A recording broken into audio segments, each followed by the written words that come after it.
balatonlellei borászok jó szomszédok.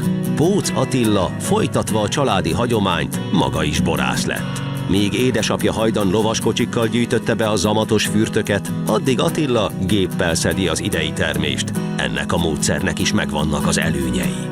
Nyilván a kézi szüretnek megvan a varázsa, meg a hagyománya, de az igazság, hogy a gépi szüretnek annyi az előnye, hogy sokkal rövidebb idő alatt szedjük le a szőlőt vele, és hamarabb jut be a pincéhez a szőlő, és ezáltal kevésbé oxidálódik, hamarabb tudjuk préselni, acéltartályba tenni, így sokkal gyümölcsösebb, frissebb marad az elkészült bor, mint hogyha kézi szürettel végeznénk el mindezt. A Póc család pincészetének története, ahogy oly sok dél-balatoni borászaté, a 90-es évek elejére vezethető vissza. A rendszerváltás előtt is komoly hagyományai voltak a szőlőtermesztésnek és a borkészítésnek ezen a vidéken, hiszen az itt működő állami gazdaság rengeteg embert vonzott. Attila édesapja is ott kezdte, ma pedig 8,5 hektáron gazdálkodik a család. Az első meghatározó szüreti élmények máig hatnak az ifjabbik Póc fiúra, aki bár sokáig a vendéglátásban dolgozott, a múlt hangulatai valahol mégis meghatározták, hogy mi lesz a hivatása.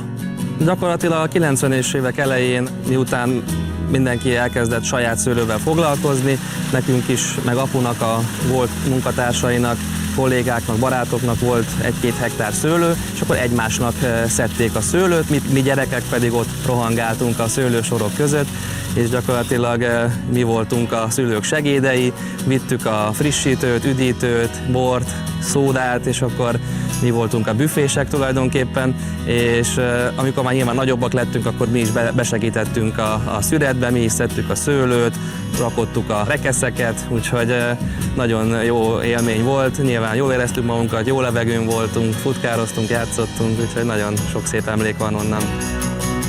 A balatonlellei borászok úgy tartják, hogy a település legjobb szőlőültetvényei a Kishegyen találhatóak.